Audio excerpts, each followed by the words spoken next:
Not just that, Bo Wednesday is all about a space to appreciate knowledge, but it also gives you the importance of lifelong learning too. Today, it marks our very first episode, and our very first speaker is Toastmaster Sridhar Ranganathan. But let me tell you one thing, he's just not an amazing speaker, he's also an incredible storyteller as well. That's going to touch your heart, ignite your spirit, and leave you absolutely amazed. Toastmaster Sridhar Ranganathan is currently the CEO of Helixon, co-founder of Jokes Apart. He's also the president of 360-Degree Toastmasters Club, and he's the immediate past area director of Area B4. So let's see what's on the agenda for today. First, we'll watch the winning speech from the District 120 back in 2021. And then we'll dive into the fascinating backstory behind his championship speech titled, Are You Terrified? I will just share you the screen. I just wanted to give you a couple of golden rules. Please make sure you turn on your video so that it actually makes it easier for the speaker to communicate and interact with us. And please feel free to use the background which Arun Kumar has shared in the chat box as well. And I want to let you all know that this session is being recorded too. Now, let's all check the video which happened in District 120 back in 2021.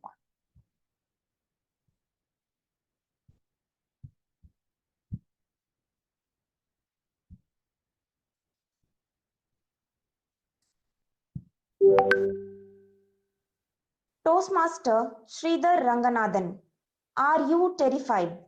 Are you terrified? Toastmaster Sridhar Ranganathan. On that sunny day, the squeaking mouse came out of its dark hole and screamed, "Hey, that's a land of abundance. Let me make the best of this opportunity."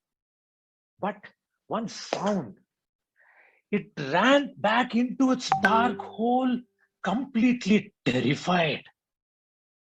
Contest chair, friends, it was not just the story of that squeaking mouse, but also of the person speaking now. I always wanted to be the best performer in my first job, but the very thought of more capable colleagues, demanding customers, intimidating competitors, I ran back into the dark hole, terrified. I always thought I was dark and handsome, but when I wanted to propose to the dream girl of my life, I realized I was handsome only in dark. I was terrified for everything in my life. On that day, at the age of 21 in 1990, when I went up on stage to speak to a small audience in the training program, I was timid and trembling. I felt hunted and haunted. I almost ran back into the dark hole. That's when Robert, the trainer, not just stopped me, but also showed me how I can transform the dark hole into a lion's den. After the training program, he took me to his house and handed over a video cassette and said, "Watch this video cassette and go." I thought it's going to be some inspirational video cassette like Abraham Lincoln, Leo Kaka, or Diego Maradona. I put it and played. It was Tom and Jerry. I looked around and there was this baby whose first tooth had not come, and this side his grandfather whose last tooth had already gone, giggling and enjoying. I was shocked. I felt insulted. I paid 4,000 rupees for a training program not to watch Tom and Jerry, man. And there was one scene where this Jerry would lift that huge hammer and about to hit Tom. I was looking at Robert, and when Robert looked at me, I was cool. And that was not all. Then he asked me, "Sridhar, what did you learn from that story?" I just couldn't take it. I kept quiet. He said, "Sridhar, Jerry is my greatest inspiration. He never surrenders nor falls prey to any of Tom's traps. Even at the jaw of death, with confidence, he defeats the forever conspiring Tom. He possesses surpassing strength for his size. He is a mouse, but has the confidence of a lion. And you know, Sridhar, and that's why the whole world, including his enemy Tom, loves him. He then put his hands on my shoulders and said, Sridhar, when life scares you, corners you, traps you into a choiceless situation, don't get terrified. Just get jerrified. What? Jerrified? I just smiled and left that place. Life moved on. A few weeks later, on a sales closing day, my boss summoned me and said, go to that hospital and get that 30,000 rupees order. And he put my job at stake. I went into that hospital where we had lost the 3 previous years to competitors. As I entered, I could see the competitors sitting and looking at me with arrogance in their eyes to make me feel small. It was a do or die situation and a choiceless situation for me. I decided that I would not leave that place without that order. For the first time in my life, I saw Tom sitting there. For the first time in my life, I didn't get terrified, but I got jerrified. I knew from the way I presented, I had lifted that huge hammer and hit on every Tom who was sitting there. I went in for a 30,000 rupees order. I came back with 150,000 rupees order. I became the country topper that month. Life started changing. Everything and everyone that terrified me, I approached like a Jerry, with confidence, not giving up, and that of a lion. And I picked up the hammer every time something scared me and hit on every Tom's head possible. I had been able to scale up to the highest level of success in my career as a CEO. I went back and proposed to that girl and got married. I took up public speaking. And you know something more? Every time the world saw a Jerry in me, they started loving me more. Friends, there are so many people in this world who continue to live the life of a mouse and are terrified. By being a Toastmaster, you are already jerrified. And there can be thousands of people who can beat you on your physical strength. There can be thousands of people who can beat you on your knowledge, on your communication. But if you decide to get jerrified, not one can touch you on your confidence. And with that confidence, you can convert a whole dark hole into not just a lion's den, but a lion's kingdom. So, ladies and gentlemen, when someone or something scares you, corners you, traps you, conspires against you, insults you, intimidates you, isolates you, and quarantines you, don't get terrified. Just get jerrified. Wish you a terrific life. Want to share? Fabulous. I hope everybody would have become more jerrified after listening to this speech, isn't it? Just raise hands who have already, you're in the feeling of jerrified right now. Fantastic. Wow, I can see that. A lot of responses coming up.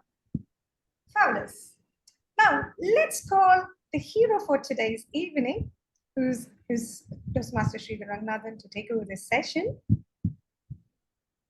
Toastmaster Sridhar Ranganathan is there, right? Can we spotlight him? Yeah. Fabulous. Hello, sir. How are you? Very good, very good. Thank you, Anjana. Good evening to you. Good evening to everyone. Fabulous. I always say that when something like this is hyped up, I remember this movie called Kabali. I'm sure everyone remembers that movie, especially the trailer. The trailer was released, and there was a huge hype around that. And the first day itself, there were some 5 million views, and fans like me saw it almost 5 million times in the first few days itself. And there was an aircraft of Air Asia which was dedicated to that movie Kabali with Rajinikanth's picture. And for almost 45 days, there was a huge hype which was created around. And finally, when the movie got released, people thought that if only the trailer had run for another few days, it would have become a huge success. And the movie should not have come. I have a similar feeling whenever I get such introduction, such hype, and when things go phenomenally excited around. But nevertheless, it's a great honor, privilege, and pride to be the inaugural person for this Wow Wednesday. I want to congratulate the division director Arun for coming up with this initiative like this, and wish him all the best to make it for this to become extremely successful. Because anything that he does always becomes a wonder. So I'm sure this will also be another, not just Wow Wednesday, but also a Wonder Wednesday as it goes. When it comes to this speech, this is probably the 12th speech or so that I've had in my journey towards international speech contest, world championship progress. I started my speaking journey, contesting journey in the year 2006. Yeah, somebody has to go on mute, otherwise it's like the mouse squeaking. So 2006, I first went up to Sri Lanka at the district level. I was fortunate enough with somebody like DTM Nina Jan ma'am being my mentor. I went up to the district level, but unfortunately at the district level, I had got disqualified because I could not speak for 4.5 minutes, though I had a 650 to 700 word speech. And then next year also with the help of DTM Abraham Zakaria, I went up to district level, and in Delhi, I did not place at the district level. So I went up to district level. I had a couple of years break in between because I moved from Chennai to Bangalore. Then thereafter, from 2010 onwards, every single year I have competed. And 2010, I remember the speech, I came number 3 at the club level, so I could not progress beyond that. 2011, I went up to division. 2012 onwards, 12, 13, 14, 15, 16, 17, 18, 19, 20, 21. All the years I went up to the district level, and finally in the year 2021, I became the champion at the district level as well. So initially in the initial stages, I used to take speeches which I thought would be very inspiring, motivating audience, like passion for excellence, positive attitude, all those things, how to become a legend and all that. But it was not working very well. Though I went up to the district level, I knew something was always short. At some stage, maybe I have to give full credit to DTM Nagaraj Rao, who has been my mentor ever since for all the contest speeches, who came and changed my thinking in 2011 or 2012, when after I'd given my division speech and won the division level, then he called me and then he told, I'm happy to mentor you. So I had only 15 days between my division and district level speech. When I went to him that evening, I still remember in Bangalore, he said, this speech is like an essay and it cannot be in the district level if you are going with this. If you're interested and if you want to change, I'm willing to change, but you should work hard to actually make it work. I said, okay. So we went around changing the script. And when I went up on stage in 2012, I became the first runner-up. At that time, the winner was Dhananjay. And, after that, 2013, he was the winner again at the district level. I came the second runner, and DJ Deepak Justin became the first runner. In 2014, again, I went up to district level. Dhananjay won. And then I became the first runner. And then when he went and became the world champion, I continued to be an old champion, I should say. Dhananjay became the world champion. And then thereafter, I continued my journey. So what I did was somewhere from 2012, after the intervention of DTM Nagaraj Rao, I started picking up topics which are far easy for people to connect, something which actually reflects me as an individual, a subject which happens on a day-to-day basis, something which can resonate very well with audience who are listening rather than becoming a preacher. I know that I have to work on so many aspects. Even now, probably now that was 2021 speech. 2 years later, when I see I can see so many flaws in the speech and where I have to improve. And probably today, if I take it to the district level, I may present it very differently with the evolution that I've had over the last 2 years. But I brought out many topics, and the way I approach my ISC is that something that hits me, I'll immediately go and give it in a table topic speech. In fact, that week itself, whatever is the topic given by table topics master, I will give that speech only and see how's the audience response. And if I find people enjoying, people finding it inspiring, people finding it humorous enough to connect, then I'll take it as a humorous speech or as an inspirational speech and start working on it, ISC speech, and start working on it. That's how I have today maybe 20, 25 topics which I have, which are probably routine things that happen in our life.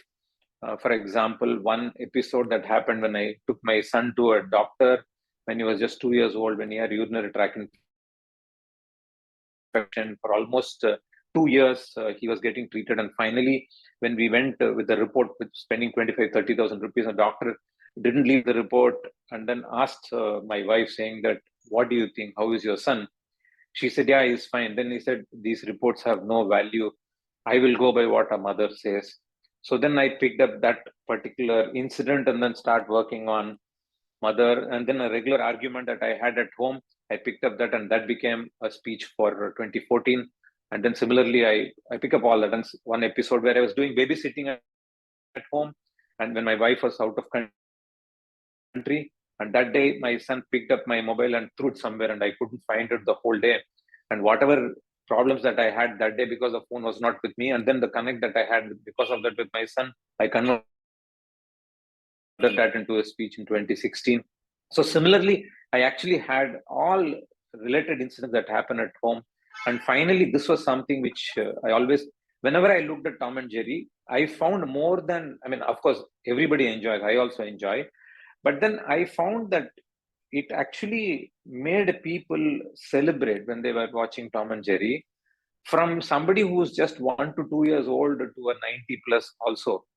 I found that there is something in this Tom and Jerry series which is very interesting for people to watch, though we all know it is a cartoon, it is a caricature drawn by somebody, and it is something which is unreal, illogical, but we still stay hooked and we enjoy every time Jerry does something, right? And that actually came as a spark to me. And the way it actually fights with Tom and with many other big creatures, and eventually it used to be loved. And even when Jerry gets caught in some place, the kind of emotion that we will have in making that Jerry should actually, in thinking that the Jerry should come out of that situation, and when it eventually comes out, we all celebrate. You know, even when Tom gets hit, when the other creatures get hit, we celebrate along with Jerry. So I found that this was a sensational thing which was there. Then I found out what was the reason behind this kind of a thing, right? And then people generally loved for the small creature trying to actually having this kind of a big heart, that spirit that it had to fight out. And still people loved that. Even the enemy Tom, eventually it was not an enemy, it becomes a friend to it, and they love each other so much. I found this to be a great trait. And as usual, I love a lot of wordplay. And then I picked up saying that, okay, when it is Jerry, we look at it as a Jerryfied. So we all get terrified. Instead of getting terrified, if you can get Jerryfied. So maybe it's God's, I should say, blessing that it probably came with that wordplay very well. And eventually it happened phenomenal. So that's how I pulled this out. And it was not easy because we were online, and I had contested all along till 2019 on the stage, but in 2020 and 2021 I had to go online. In fact, even in 2020 I went up to the district level. I was the second runner up at the district level. I mean, we had semi-final and final as well, so I was second runner up. I had a different speech. I spoke from home only. There were some small inputs which came from people saying that I was not looking into the camera directly, and I was looking at looking at the screen of my iPad, and hence people felt that I was looking at my neighbor, at their neighbor. So the next day when I went up to the final, I had blocked almost the entire screen and kept only the camera portion open for me to look at the camera so that I was able to do it. So every aspect had a learning. And when it came to 2021 conference, I have to owe my entire success. Even now, if you see that I had not had a proper exposure to the Zoom because there was a large portion which was visible above me and I probably could not center myself. But full credit should go to DTM Reena and Toastmaster Arun Kumar for helping me to at least give that much. Otherwise, I would have probably given the entire speech in the rat hole only. It would have been like that. So there were a lot of learning, I should say. And suddenly this thought came to me saying that, okay, I have to create a hole. I mean, I have to create a dark hole scenario when I'm speaking. And I wanted to dramatize that as much as possible. So I called my servant maid. I actually brought in a focus light and then kept it so that the light is very powerful.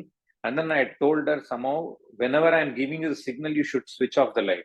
So my servant maid was there with me almost during all the rehearsals. And then I had this indication of telling her, saying that like this, then you need to switch off.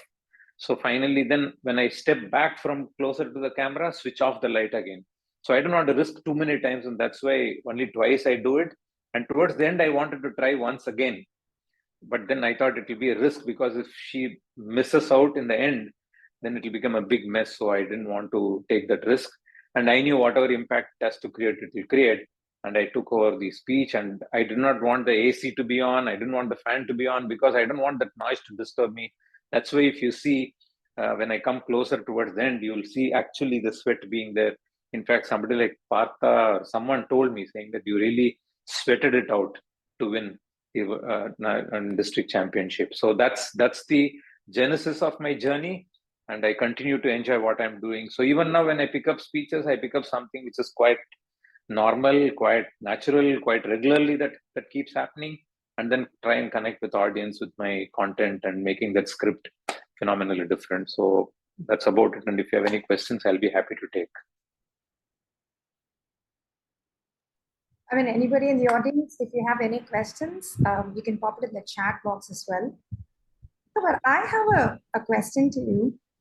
Like, I mean, over 20 plus years, you have been delivering the speeches like in front of the audience. How was it during the COVID time? You know, especially it is a contest and it's final round. How did you find it at that point of at the contest? Yeah, it was difficult because, as I told you, all along the energy comes from the audience, right? And especially, I strongly believe that towards the end, I'll keep a punchline or something, and I have to get that response from people when I'm speaking. And sometimes I get applause, sometimes I see people having tears, sometimes they actually showing some gestures to me. And that gives you the goosebumps, and that gives you that energy on the stage for you to go and finally give a rocking conclusion. But here is a situation where you have to look at the screen and then speak. But even in that, somebody came and gave a feedback saying that don't look at the screen because that it makes you as if you're looking at the neighbor. So look at the camera. So imagine between the semi-final and the next day final, I had to do some patchwork for my iPad where I don't look at the screen and I had to look at the camera. So I kept almost every part of my iPad closed except probably 1 inch strip, which is the timer screen, right? Otherwise, I will not know I have a track of time. So the timer was pinned and only one strip towards the corner used to be that green, yellow, this one light. And otherwise, I was forced to look into the camera only. So such modifications I did. And finally, I think Providence had something in store. I had to win online only. So maybe it was all waiting for that to happen. Hopefully one day, in front of a bigger audience. Yes, we would be happy to see that. We have Shweta who's raised her hand. Shweta, you want to pop in a question? Yeah, thank you so much, Sridhar sir. I'm feeling terrified after listening your story and experience and the speech. Thank you so much for making all the audience terrified. My question is, I have so many thoughts going on inside my mind, this story, that story, but the thing is how to craft and add the message in that story. That is my pain point. So how to add the message? First you craft the speech, or first you think about the message, what we are going to convey to audience? So Shweta, let us take this as a speech now. Whatever you have given, you took almost 45 seconds to give the speech, right? Let's take this as a speech. The message is, I don't know how to give a speech. I don't know how to craft a message, right? And that's the agony that you have.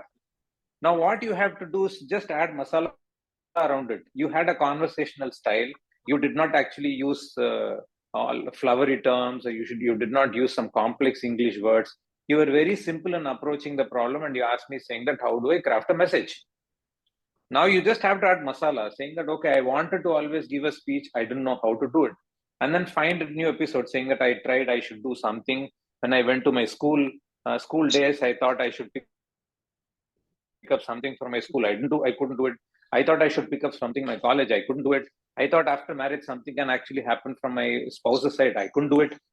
Now that I become a Toastmaster, I still don't know how to craft a speech. Ladies and gentlemen, are you in a situation where you find it always difficult to craft a speech? But don't give up. There will be somebody who will come and tell you that that can itself become a speech. So don't wait to craft a speech, just deliver. So then you'll find a punchline for that. Right? Don't try to draft a speech, craft a speech or something like that. You can come with a punchline and deliver that, and people will like it. And that's what people want, right? Because they also know that everybody has this difficulty in creating a speech. Now you can ask me, how do I actually think of making a speech out of something where I want to create a speech, right? And you can do it. And you want to add humor to it, you say, I tried in table topics, I tried in evaluation, wherever I went, people were not listening. Something. I mean, you can build it. That's excellent. I'll work on it. Thank you so much. This can be your district winning speech. Thank you, Toastmaster Shweta. Next we have Nachipin. Would you like to ask your question? Yes. Hi, Sridhar. I could see that you have used carefully crafted sentences and sprinkled with good English usages. I find a conflict whenever we are trying to craft a speech like that. I have to memorize that. In that case, I cannot be natural. So, how do you? I have got another related question. Do you memorize the script word by word and deliver? Honestly, saying yes.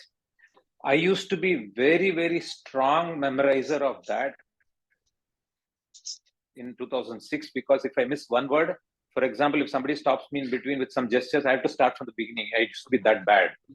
But over a period of time, now I realize that though I memorize, even now I write the script and have word by word known in my mind, but it doesn't derail me.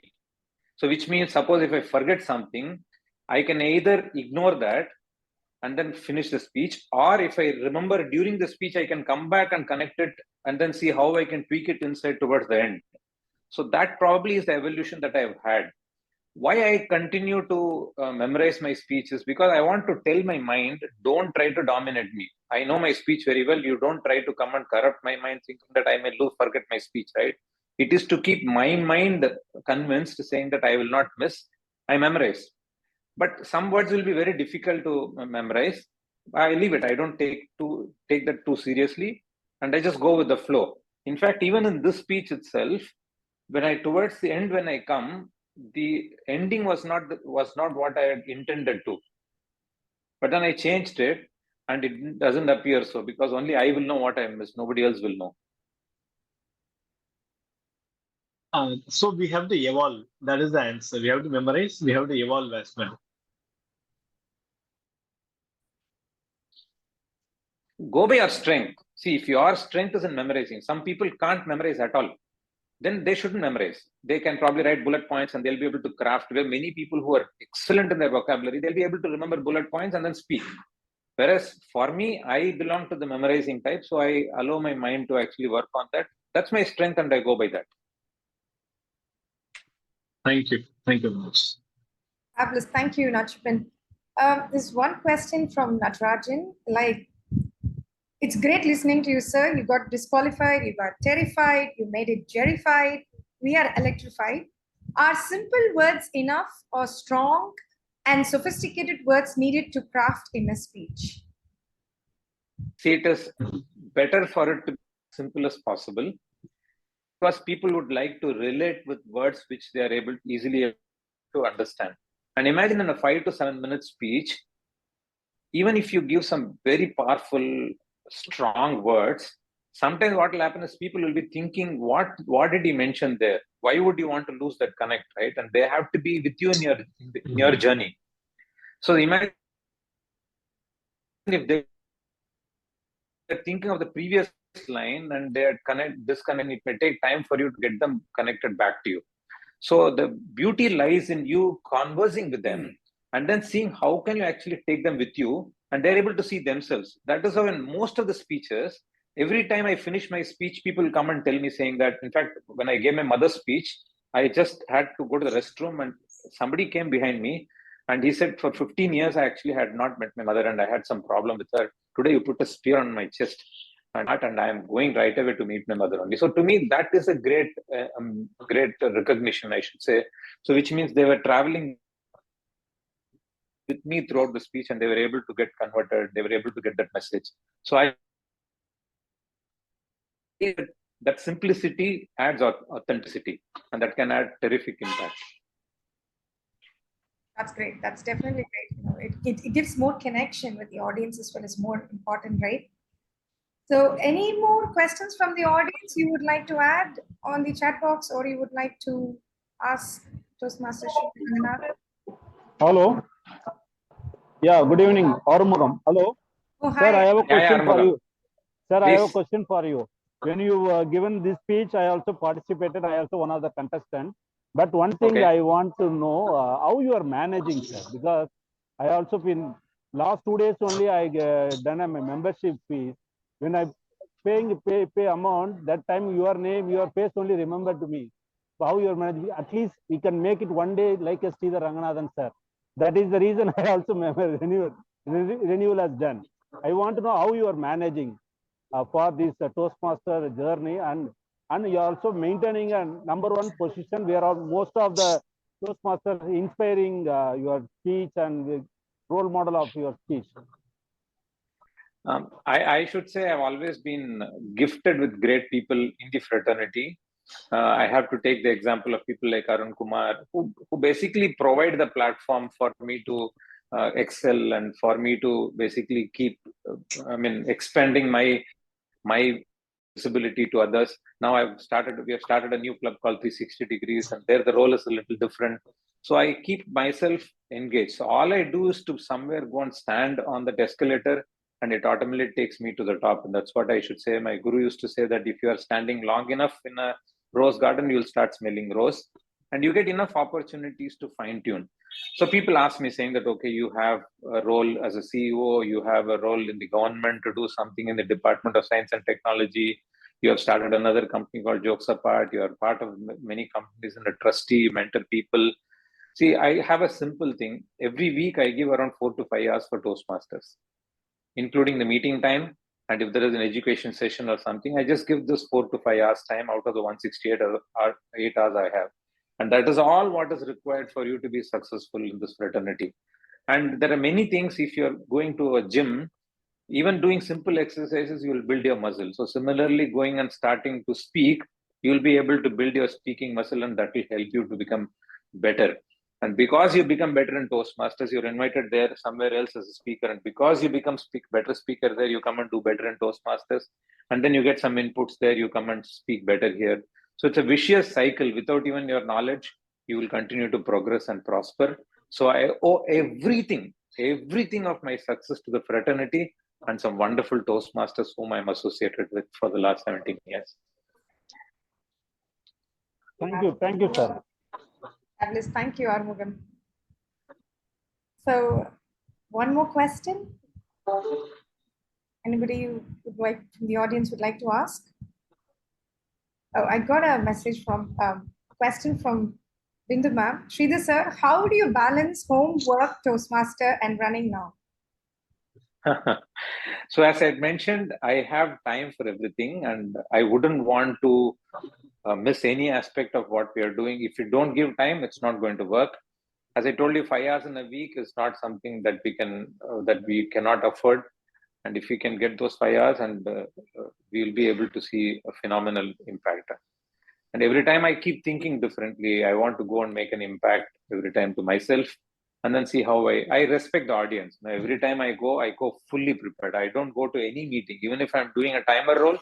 I go fully prepared because I want to respect the time of people who are, if it is 1.5 minutes of my time as a timer report, it is 1.5 minutes for me.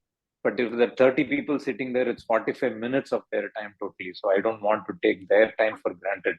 So I respect the audience. And every time, whether it is an organization, in a society, even in an apartment meeting, when I go fully prepared. So that actually gives me some fun to enjoy. So in today, I was in a meeting, in an ethics committee meeting in Women's Christian College. So I wanted to basically go fully prepared, and there it was hilarious, it was humorous. Nobody felt an ethics committee meeting can be like that. That's how it is. Fabulous. Thank you, sir. So one question, like, could you just share one memorable feedback or comment from one of your judges you have received, because you've done so many district competitions, like that one comment has actually given you a significant impact as a growth as a speaker? Has it given you a significant impact on you? Is it that one comment you remember and you would like to share? There are many comments which come from judges. I don't take any judges' comment seriously. Okay.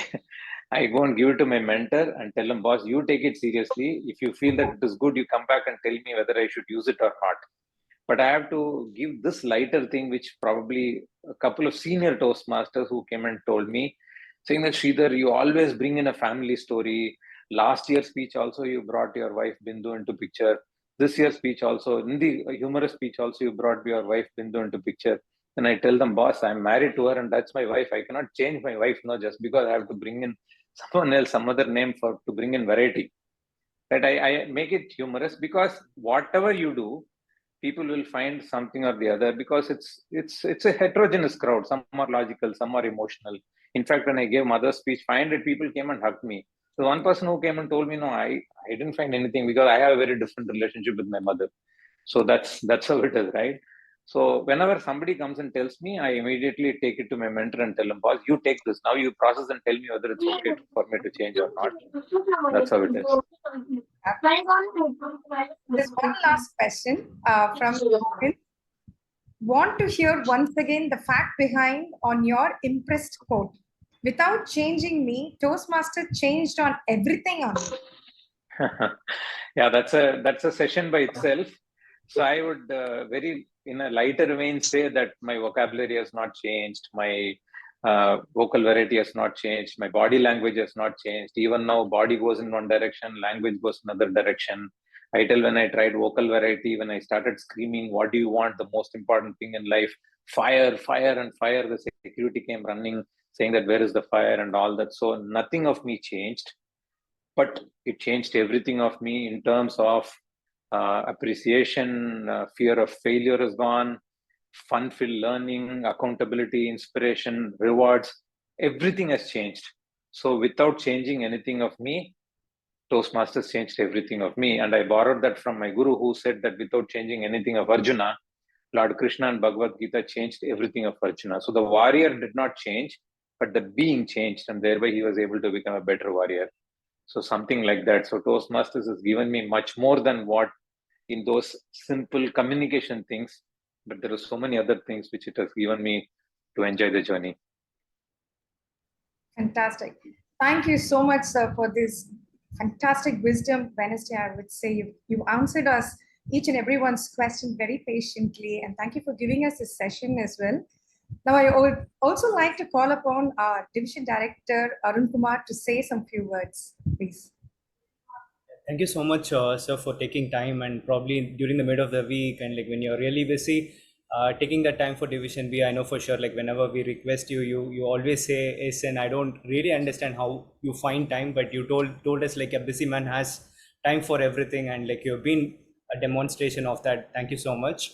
Now, this particular initiation of having Wow Wednesday was behind the thought process that many a times when I speak to people like Sridhar Ranganathan sir, Jay Narayanan, Jyoti Thomas, Manju Manohar ma'am, or many of the people, there's so many things that I get to know behind the scenes. what they really do, what kind of initiations that they have been part of, what challenges they have been having. And I realized that many of the Toastmasters, we don't understand what really goes behind the scene, and we just probably see the 2 hours of meeting and think that, okay, they have been preparing, they have been doing things, but there are so many challenges that usually people have. There are so many things that people have to take account of, and then finally give that final victory speech or probably their leadership journey. For example, a district director today has to sacrifice a lot of things to be successful. A champion has to spend a lot of time sacrificing their vacations probably to ensure that they are attending their division contest or district contest. But when we don't understand that probably or get to know from them, it's very hard for us to probably get inspired. And this particular session of War Wednesday is all about understanding what really is the reason behind the passion of that particular Toastmaster, why they have been doing that, and what kind of inspiration that we can get out of those individuals. So today we got to know a lot about Toastmaster Sridhar Ranganathan, and next week, Wednesday, we have another person who is going to be talking to us about her recent success. I'll probably share the screen quickly and then talk a little bit about it and then hand it over back to Anjana. Toastmaster Jyoti Thomas has been in Toastmasters from 2007. She left for a while and she is finishing off her 10 pathways this Friday. And with that 10 pathways, I think like she has learned so many things. And the last 8 paths or 9 paths came in about 1.5 years or 2 years time. There are people where we are thinking of finishing one path in 10 years or like 15 years or 5 years, 3 years or 1 year. And there is one person who has been doing this just like crazily, like how we finish speeches or the levels, she's been finishing pathways. So we just want to understand the reasoning behind it. What is she doing? What kind of effort she has been putting? That's going to be the topic for the next week. And I'm sure like you will be interested to know a little bit more about why she's been doing this and like what's the thought process. How is her life with so many speeches going on every single day? With that, I think we have created the curiosity that is required, and I would like to hand over the stage back to Toastmaster Anjana, the MC for today. Thank you. Thank you so much, sir. Sridhar Ranganathan, sir. Thank you very Welcome. Thank you very much, Sridhar Ranganathan, sir, and thank you very much, Arun. Well, as an audience, I should really thank you all. You've been so nice today, this evening. Just a couple of things from our end. We would like to get some feedback from you. So there is a feedback link which I've added in the chat. Please make sure you actually add in your details in there, and it will be helpful for us for the next sessions, upcoming sessions. And then, as Arun mentioned about Toastmaster Jyoti Thomas's session, I've also sent the registration link. Please make sure you register in today as well. Well, that being said, I once again thank you all for joining us this Wednesday evening, and we hope all you leave here with very inspired and enlightened as well. Have a beautiful evening, and we look forward to see you all next week too. So let's keep learning and sharing what we know as well. Good night. Thank you. Thank you so much.